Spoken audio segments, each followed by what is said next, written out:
हाँ तो बच्चों, हमने अपने 7वें पाठ दो बैलों की कथा में अब तक पढ़ा कि हीरा और मोती दो बैल थे। वे अपने मालिक झूरी को बहुत प्यार करते थे और झूरी भी उनको बहुत प्यार करता था।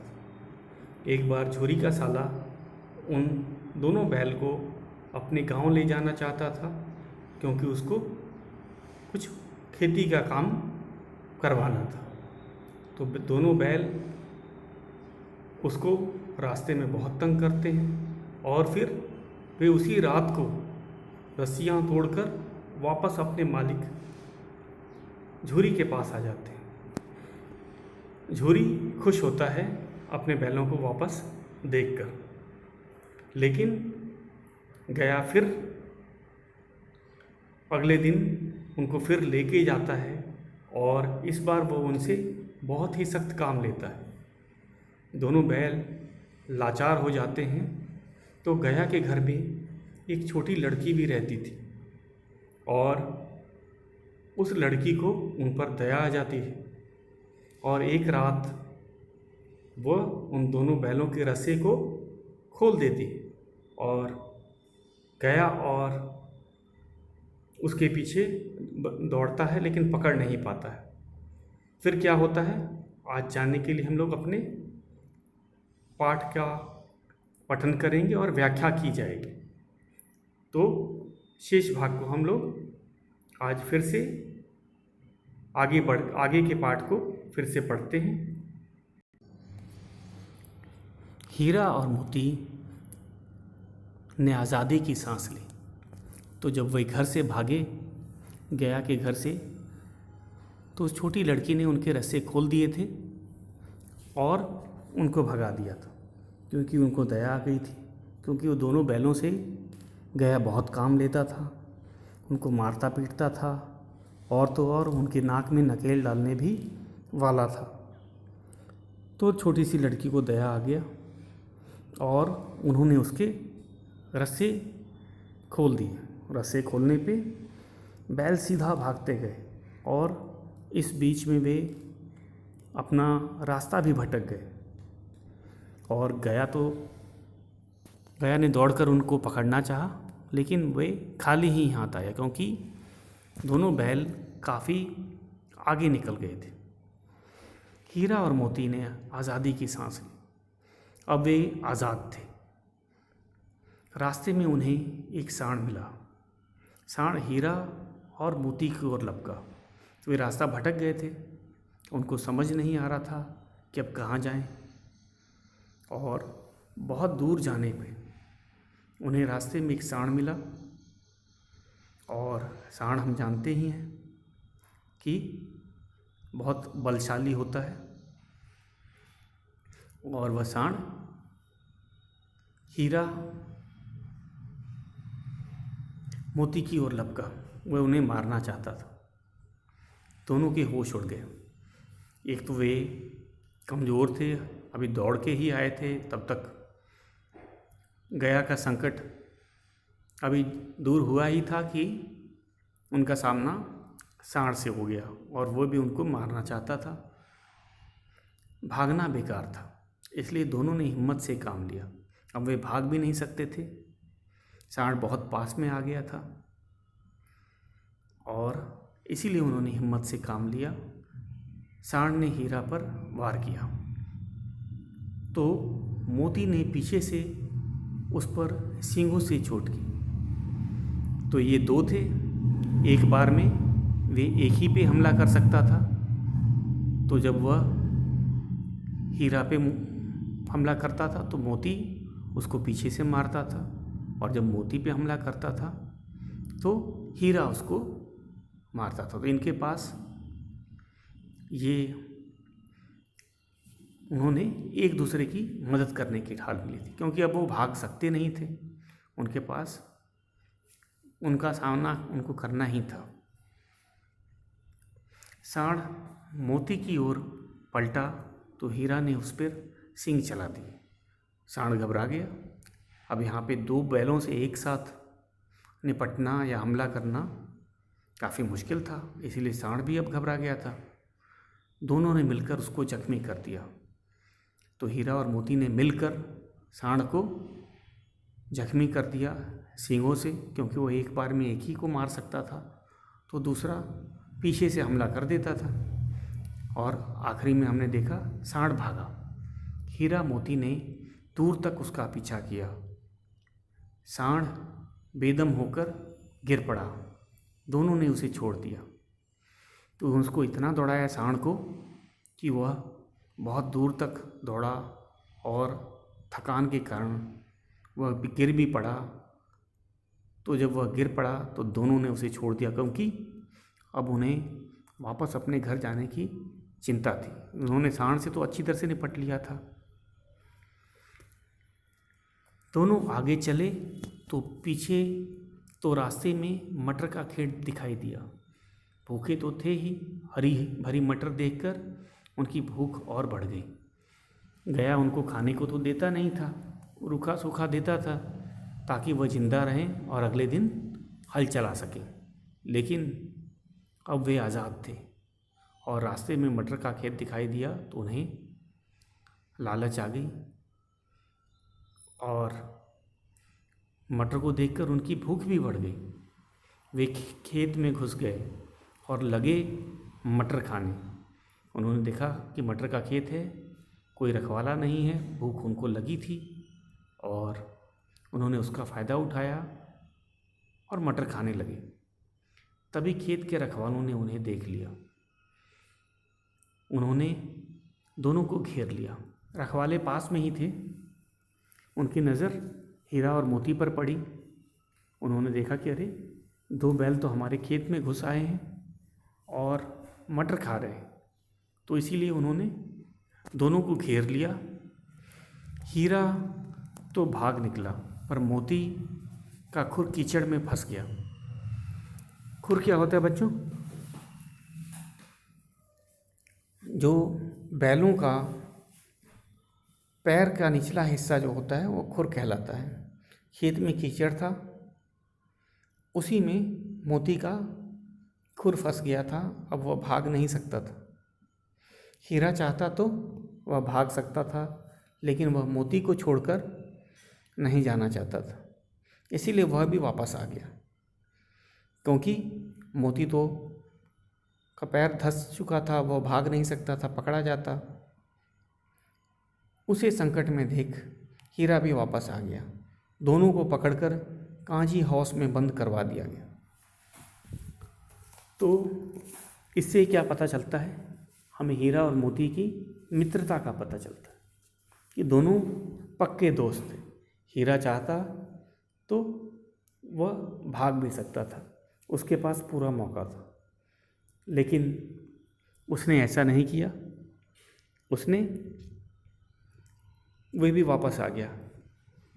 किसको संकट में देखकर? मोती को। संकट का अर्थ होता है मुसीबत, क्योंकि रखवाले पकड़ लेते, शायद उसको मारते, और अगर एक भाग जाता तो अगर हीरा की भी मार मोती को ही पड़ जाती। और एक अच्छा मित्र, एक अच्छा दोस्त अपने साथी को कभी संकट में नहीं डालता, और यह संकट में देखकर कभी भागता नहीं। तो संकट का क्या अर्थ है बच्चों? मुसीबत। दोनों को पकड़कर काजी हाउस में बंद करा दिया गया। काजी हाउस वह जगह होता है जहाँ लावारिस पशु रखे जाते हैं। हीरा मोती ने देखा कि काजी हाउस में और भी बहुत से जानवर थे। भैंसें, घोड़ियाँ, घोड़े, गधे, सब के सब मरियल, कमज़ोर, दुबले पतले। तो काजी हाउस में बहुत सारे जानवर थे। भैंसें थी, घोड़ियाँ थी, घोड़े थे, गधे थे, और सब कमज़ोर और दुर्बल क्यों थे?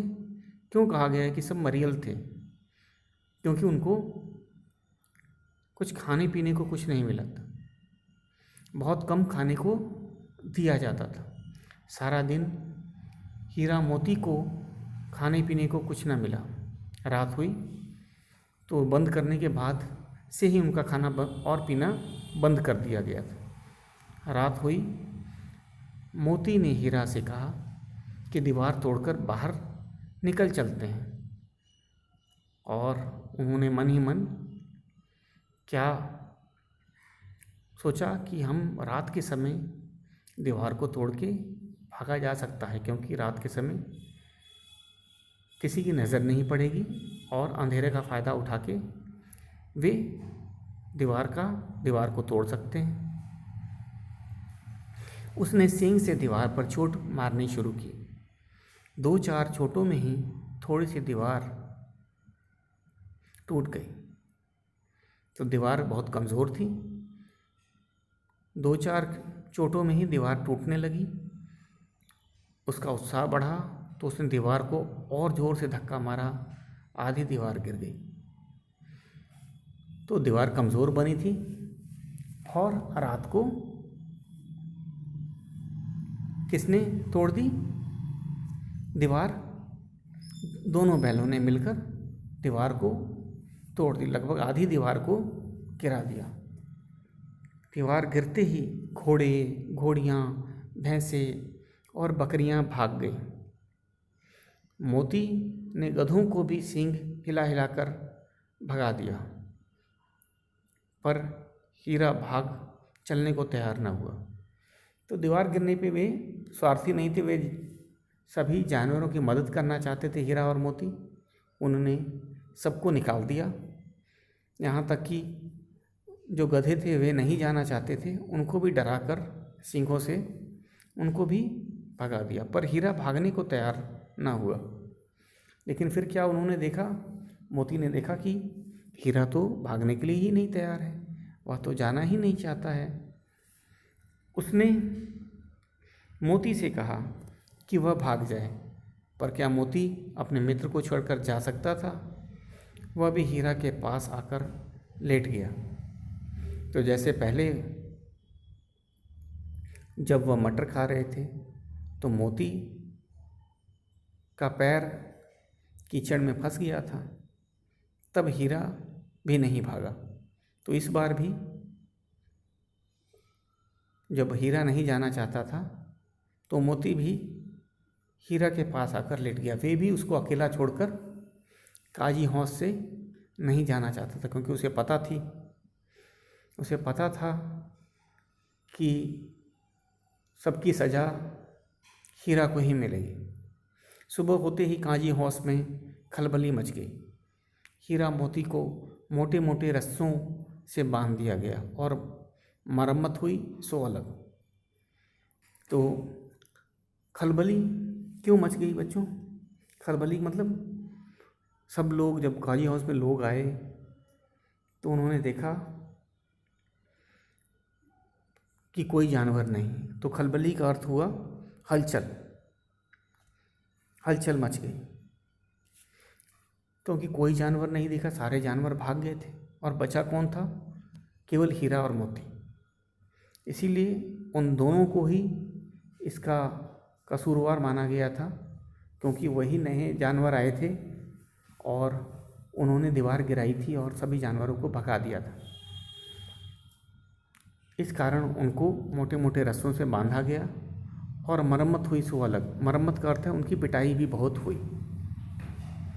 क्यों पिटाई हुई थी? क्योंकि उन्होंने ही दीवार गिराई थी तथा बाकी जानवरों को काजी हौस से भगा दिया था। 1 सप्ताह तक उन्हें तिनका तक भी खाने को ना दिया गया। उनको 1 सप्ताह तक भूखे रखा गया। उनको कुछ खाने को दिया ही नहीं गया था। बस दिन भर में 1 बार पानी ज़रूर दे देते थे। 1 सप्ताह तक उनका खाना बंद हो गया था। पानी दे देते थे, वरना वे दोनों बैल मर जाते। तो बस उनको जिंदा रखा गया था सज़ा के तौर पर। 1 सप्ताह से खाना नहीं दिया गया था। पानी भी इसलिए देते थे क्योंकि अगर वह पानी नहीं देते तो शायद वह भूख से नहीं तो प्यास से तो मर ही जाते। दोनों इतने कमज़ोर हो गए थे कि उनसे उठा तक न जाता था। उनकी हड्डियां निकल आई थी। तो बिना खाने के क्या है, 1 सप्ताह में वे कमज़ोर हो गए थे। उनकी हड्डियां बाहर से नज़र आ रही थी। कमज़ोर जानवर को आपने देखा होगा, उसकी हड्डियां नज़र आने लगती हैं बाहर से, और कमज़ोरी के कारण अब वे खड़े भी नहीं हो पा रहे थे, उठा नहीं जा रहा था। एक दिन काजी हाउस वालों ने हीरा मोती को नीलाम कर दिया। उन्होंने देखा कि शायद ये पशु मर जाएंगे, अब उठ भी नहीं पा रहे हैं, उनकी सज़ा पूरी हो चुकी थी, और इसीलिए उन्होंने उनको नीलाम करना शुरू कर दिया। तो नीलामी में क्या होता है, जो सबसे अधिक पैसा देता है या सबसे अधिक बोली लगाता है उसको जानवर दे दिया जाता है। तो नीलामी में क्या होता है, जानवरों की नीलामी में जो व्यक्ति उन दोनों बैलों की अधिक कीमत देता उसको वो बैल बेच दिए जाते हैं, और उस धन से क्या करते हैं, उस धन से काजी हाउस की मरम्मत की जाती है। जैसे दीवार गिर गई है या टूट फूट होती है तो उसको सही कराया जाता है। तो यहाँ भी दीवार गिर गई थी, कहीं दोनों बैल मर ना जाएं, इसीलिए काजी हाउस वालों ने सोचा कि उन्हें नीलाम कर दिया जाए दोनों बैलों को, और जो धन मिलेगा उससे ही काजी हाउस की जो दीवार गिरी है उसको दोबारा बनवा दी जाए। लाल लाल आँखों वाले दढ़ील आदमी को देखते ही दोनों के दिल कांप उठे। वहाँ बहुत तरह के व्यापारी आए हुए थे, और एक व्यक्ति था जिसकी आँखें लाल रंग की थी और उसकी बड़ी सी दाढ़ी थी। दढ़ियल आदमी, दाढ़ी वाले आदमी को दढ़ियल आदमी कहा गया है। वे देखने में ही बहुत भयानक लग रहा था, और दोनों बैल उन्होंने जब उसको देखा तो उनके दिल कांप उठे। वह आदमी उन्हें लेकर चल दिया। उसने नीलामी में सबसे अधिक धन दिया था, सबसे अधिक बोली लगाई थी, इसीलिए हीरा और मोती को उसी आदमी को सौंप दिया गया। रास्ते में गाय बैलों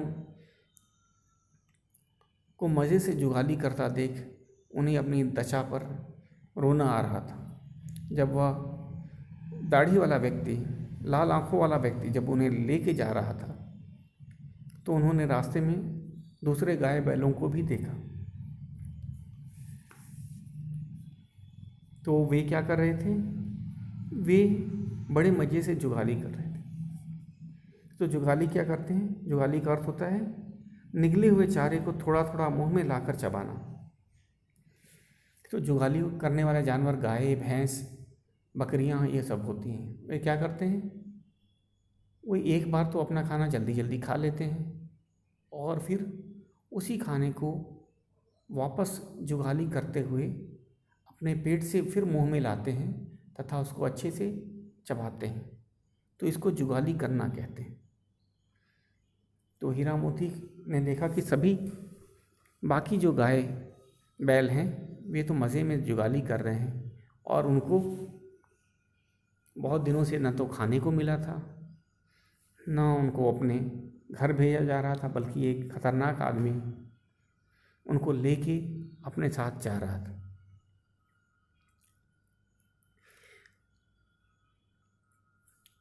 तभी दोनों को लगा कि रास्ता तो जाना पहचाना है, वही खेत, वही बाग, वही गांव जिस रास्ते से गया उन्हें ले गया था, हमारा घर पास ही है। ऐसा सोचते ही दोनों की चाल तेज हो गई, सारी कमज़ोरी गायब हो गई। तो जब वह उस दाढ़ी वाले आदमी के साथ जा रहे थे और दूसरे गाँवों गाय बैलों को देख रहे थे, उन्हें दुख तो हो रहा था कि वे भी अपनी गलती के कारण कहाँ फंस गए, काजी हाउस में रखा दिया गया, खाना नहीं दिया गया, कमज़ोर हो गए, और अभी कोई दूसरा व्यक्ति जो बड़ा निर्दयी टाइप का दिखता है वो उनको लेके जा रहा है, पता नहीं खाने को देगा कि नहीं देगा, कहीं मार ना दे। तो यह डरा हुआ था, और रास्ता हम उनको कुछ जाना पहचाना लगा। तो क्या हुआ, तो वे वो रास्ते को पहचान गए कि अरे ये तो वही रास्ता है जिससे कि गया उनको अपने गांव ले गया था। तो उनको समझ आ गया कि हमारा भी घर, हमारा घर मतलब झूरी का घर भी पास में ही है, और ये सब सोचते ही उनकी चाल तेज हो गई और इसी जोश में वे अपनी कमज़ोरी तक भूल गए थे। वे भूल गए थे कि उन्होंने हफ्ते भर से नहीं खाया था और बड़ी मुश्किल से वे खड़े हुए थे या चल रहे थे। ये सारी बातें भूल गए क्योंकि उन्हें अब अपना घर और झोरी याद आ रहा था। दोनों में न जाने कहाँ से दम आ गया और वे तेजी से भागे और अपना घर जाने की जल्दी में या जोश में उनमें काफ़ी दम आ गया था। उन्होंने 1 सप्ताह से भूखे थे, फिर भी घर जाने के लिए वे काफ़ी उतावले थे, उनमें दम आ गया और वे घर की तरफ तेज़ी से भागे। दोनों भागकर सीधे अपने घर, अपने थान पर जा खड़े हुए। तो हम जानते हैं बच्चों, थान क्या होता है? वह स्थान जहाँ चौपायों को रखा जाता है, 4 पैर वाले जानवरों को रखा जाता है। वे अपना घर पहचान चुके थे। वे दौड़ के घर पे आए और अपने थान पे, अपने स्थान पर जाके खड़े हुए। झूरी द्वार पर ही थूक खा रहा था। झूरी वहीं पे दरवाजे पे ही था। वो उन बैलों के बिना बेकार बैठा था, धूप में था। बैलों को देखा तो खुशी से दौड़ पड़ा और उनसे लिपट गया। वो जब उसने अपने बैलों को पाया तो वो काफ़ी खुश हुआ था। शायद उसने ढूंढने की कोशिश की होगी, पर गया ने कहा कि वह तो भाग गए हैं और इस कारण से वह दुखी था। उसे पता भी नहीं था कि उनके बैल कांजी हाउस में बंद कर दिए गए हैं। तो वापस दोनों बैलों को पाकर वो काफ़ी खुश हुआ और उनसे लिपट गया। तभी दाढ़ी वाला हाफता हाफता आ पहुँचा। और दाढ़ी वाला वही व्यक्ति था जिसने अधिक बोली देकर हीरा और मोती को खरीदा था।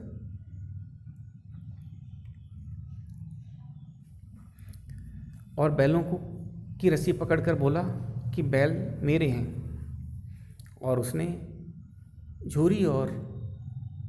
हीरा और मोती के रस्से पकड़ ली और कहा कि ये बैल मेरे हैं, क्योंकि उसने बोली लगाकर उनको खरीदा था। मोती ने आव न देखा ताव, झट से दड़ियल पर सींग चला दिए। तो मोती ने क्या किया? मोती ने भी न सोचा न समझा, उसने उस दाढ़ी वाले पे हमला कर दिया। और वो हमला इतना ज़ोर से था कि दड़ियल का यहाँ पे अर्थ है दाढ़ी वाला व्यक्ति, जान बचाकर वहाँ से भागा, क्योंकि बैल ने उस पर हमला कर दिया था और वो व्यक्ति डर गया था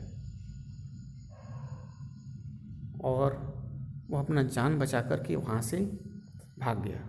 तो आव न देखा ताव एक मुहावरा है, उसका अर्थ होता है न सोचा न समझा। फिर क्या हुआ? ज़रा देर में ही नाद में खली, भूसा, चोकर, दाना भर दिया गया। दोनों मित्र खाने लगे। झूरी खड़ा उनकी पीठ सहला रहा था। तभी झूरी की पत्नी भीतर से दौड़ी दौड़ी आई। उसने दोनों बैलों के माथे चूम लिए। तो फिर क्या हुआ? झूरी जान गया था कि मेरे बैल भूखे हैं, उनकी हड्डियां नज़र आ रही थी, और उसने तुरंत ही उनके खाने का इंतज़ाम किसमें किया? नाद में। नाद वही मिट्टी का पात्र होता है, बर्तन होता है, जिसमें पशुओं को चारा दिया जाता है। तो उसने उसमें चोकर मिलाया, दाना मिलाया, खली और भूसा, इन सबको मिला दिया ताकि उसके बैल अच्छी तरह से खाना खा सकें या भूसा खा सकें। दोनों मित्र खाने लगे। तो यहाँ किस मित्रों की बात की गई है? हीरा और मोती। वे सप्ताह भर से भूखे थे और घर पे आते ही उनका स्वागत झूरी ने उन्हें खाना देकर किया। झूरी खड़ा उनकी पीठ सहला रहा था। और झूरी भी उन्हें बहुत चाहता था और वह भी उन्हें प्यार करता था। इसीलिए उसने खाने का इंतज़ाम किया तथा अपने बैलों को प्यार करने लगा। तभी झूरी की पत्नी भीतर से दौड़ी दौड़ी आई। उसने दोनों बैलों के माथे चूम लिए। झूरी की पत्नी ने भी बैलों के माथे चूम लिए, क्योंकि उसे भी भरोसा नहीं था कि अब शायद हीरा और मोती उसे वापस मिलेंगे। तो बच्चों, ये थी हमारी पाठ का पठन तथा व्याख्या। तो हम एक बार इसका पठन अभ्यास करते हैं और फिर प्रश्न के उत्तर करेंगे। तो शुरू करते हैं पठन अभ्यास। पठन अभ्यास बहुत ज़रूरी होता है।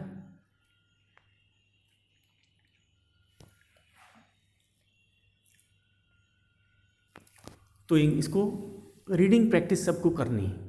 ये पठन अभ्यास के बिना अच्छी तरह से हम पढ़ नहीं पाएंगे और हमें जो पाठ है वो समझ भी नहीं आएगा। तो कम से कम आपको इस पाठ का 3 बार पठन अभ्यास करना है। झूरी के पास 2 बैल थे, हीरा और मोती। दोनों डील डॉल में ऊंचे, देखने में सुंदर और काम में चौकस थे। साथ साथ रहते रहते दोनों में भाईचारा हो गया था। वे बिना कुछ कहे एक दूसरे के मन की बात समझ लेते थे। झूरी उनका बड़ा ध्यान रखता था। वे भी झूरी को बहुत चाहते थे। तो बच्चों, एक बार आपको इस पाठ का पठन अभ्यास करना है। तो आज का काम आपका है, एक बार इसका पठन अभ्यास करोगे और शब्दार्थ और मुहावरों को नोटबुक में अलग अलग करके लिखना है। क्या क्या करना है? शब्दार्थ और मुहावरों को अलग अलग करके हमें लिखना है। तो पहले मैं आपको इसमें से मुहावरे बता देता हूँ। कौन कौन से मुहावरे हैं? पहला मुहावरा है हृदय भर आना। दूसरा है गले लगाना। तीसरा मुहावरा है जल भुन जाना। चौथा मुहावरा है खाली हाथ लौटना। और 5वां मुहावरा है दिल कांप उठना। और 6ठा मुहावरा है आव देखा न ताव। तो हमारी इस पाठ में 6 मुहावरे हैं और बाकी शब्द अर्थ हो गए। शब्द अर्थ कौन कौन से हैं? Deal doll. डील डॉल का अर्थ होता है लंबाई चौड़ाई या कद काठी। चौकस, चौकस का ठीक या सावधान। तो जैसे पाठ के हिसाब से बताएंगे तो डील डॉल में हीरा और मोती का डील डॉल या कद काठी बहुत अच्छी थी। चौकस, हीरा और मोती दोनों अपने काम में चौकस थे, ठीक थे। इसका अर्थ ठीक और सावधान होता है। नाद, मैंने बताया था, वह पात्र जिसमें पशुओं को चारा दिया जाता है। अधिकतर ये पात्र मिट्टी का ही बना होता है। थान, वह स्थान होता है जहाँ 4 पैर वाले जीवों को रखा जाता है या बांधा जाता है। उसके बाद आ जाते हैं, अगला शब्द है, अर्थ है लाचार। लाचार का अर्थ होता है मजबूर या विवश। निश्चय का अर्थ होता है इरादा। लाचार का अर्थ क्या होता है? मजबूर और विवश। जब गया ने हीरा और मोती को अपने घर में मोटे मोटे रस्सों से बांध दिया था और उन रस्सों को वो नहीं तोड़ सकते थे, तो हीरा और मोती दोनों लाचार थे, क्योंकि कुछ कर नहीं सकते थे, विवश थे, मजबूर थे। उसी तरह निश्चय का अर्थ हमें पता ही है, इरादा। नकेल, नकेल नाक में बांधे जाने वाली रस्सी होती है। इससे पशुओं को वश में किया जाता है। हम जानते हैं कि किसी भी जीव की नाक काफ़ी संवेदनशील होती है और अगर उस पर रस्सी बांध दिया जाए तो पशु विवश होकर रस्सी पकड़ने वाले की बात या साथ चलने के लिए मजबूर हो जाता। वार का अर्थ होता है चोट करना, संकट का अर्थ है मुसीबत, काजी हौंस वह स्थान होता है जहाँ पर कि लावारिस पशुओं को रखा जाता है। खलबली का अर्थ होता है हलचल, ये हमें पता ही है। नीलाम करना, इसमें पशुओं को नीलाम करना, उनकी बोली लगाई जाती है। जो अधिक दाम या अधिक बोली देता है उसको वो पशु बेच दिया जाता है। जुगाली का अर्थ होता है निगले हुए चारे को थोड़ा थोड़ा मुंह में लाकर चबाना। आपने देखा होगा गाय, भैंस, बकरी ये सब पशु जुगाली करते हैं। तो ये थे हमारे शब्दार्थ और मुहावरे। आपका गृह कार्य है आपको शब्दार्थ और मुहावरों को नोटबुक में अलग अलग करके लिखना है और इनको याद करना है। कल मैं एक बार इस पाठ का पूरा पठन अभ्यास आपको करूँगा। कैसे पढ़ा जाता है पाठ को ये बताया जाएगा, तो आप भी एक बार पठन अभ्यास करिएगा। आज के लिए बस इतना है।